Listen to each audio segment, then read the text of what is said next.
Well, the 2020 Matric examinations were not compromised and are credible. This is according to the findings of the National Investigations Task Team. It looked into the leaking of last year's mathematics and physical science and those two papers, rather, which were leaked. So let's get some more detail now on those investigations around the leaked papers.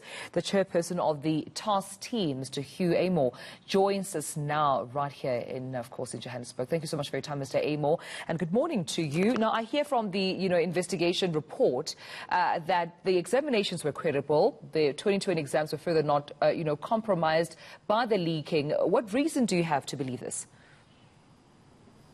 Good morning, and thank you. Well, first, it's two papers only, the second paper for mathematics and the second paper for physical sciences that were leaked.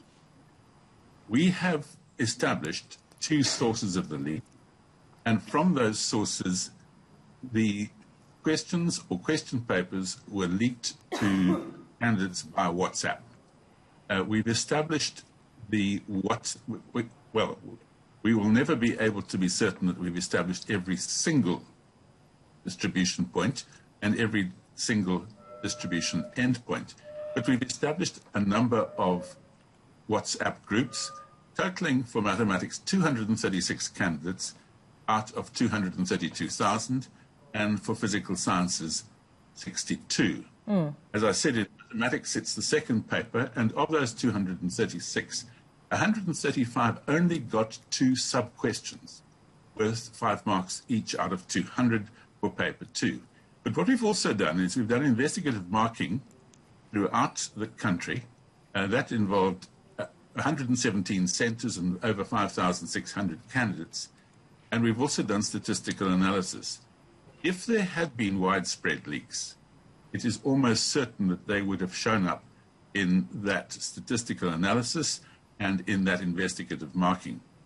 And in fact, the statistical analysis for mathematics does show, for paper 2, a slight scattering of outliers that we would not have expected given the patterns of the previous 4 years, 2016 to 2019.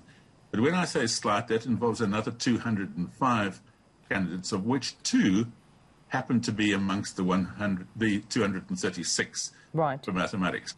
So there's a very small overlap, and we will do further investigation. And the statistical outlier is expected, but that pattern of statistical outliers is slightly more than we would have expected given the patterns of prior years. But it does not suggest that there was widespread leaks, or if there were, that anybody profited from them, because there's no evident distortion of the results in either mathematics or physical sciences. And it's for that reason that we came to the conclusion that on the available evidence, neither mathematics nor physical science overall was compromised. Right. So with the pupils and the learners that were involved, that you have found to have been involved in your investigation, did you have an opportunity to speak to them or interview them? A number of them have been interviewed, but not all. We have made recommendations in respect of this, which were accepted by Umalusi, and those recommendations essentially are where a person was an unwitting recipient, in other words, she or he got this WhatsApp message but hadn't solicited it, and where no further evidence of gain by that candidate has been established, that the results should be released. But we will investigate these further to the extent that we haven't done so already. And of course, anybody who was found to be, and at least some have been, found to be the spreaders of these papers, knowing that they were the papers, they will be dealt with under the regulations. Right. I understand that you're still conducting those investigations, Mr. Amoore, but in the meantime, what are some of the recommendations that you have presented to Umalusi? Well, we've made recommendations about the individual candidates, and I think those are quite clear. But we've also made recommendations which will not be to Umalusi, but to the Department of Basic Education, for reviewing the protocols for printing to ensure that there is no further set of leaks in future examinations. We will be looking further at the detail of that. We've also made recommendations that the department ensure that the cases where we have identified leaks from printing operations be pursued. One case is currently before the courts. The person suspected of a leak or leaks has appeared in court. He's been remanded for, I think, a date in March.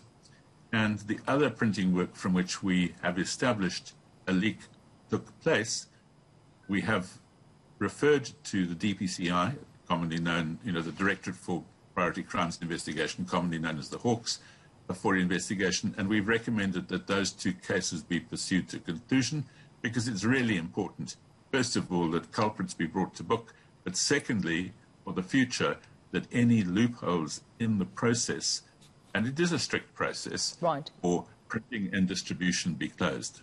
All right, that's where we leave it. Thank you so much for your time. Unfortunately, we have to leave it there. That was the chairperson of the National Investigations Task Team, Mr. Hugh Amoore.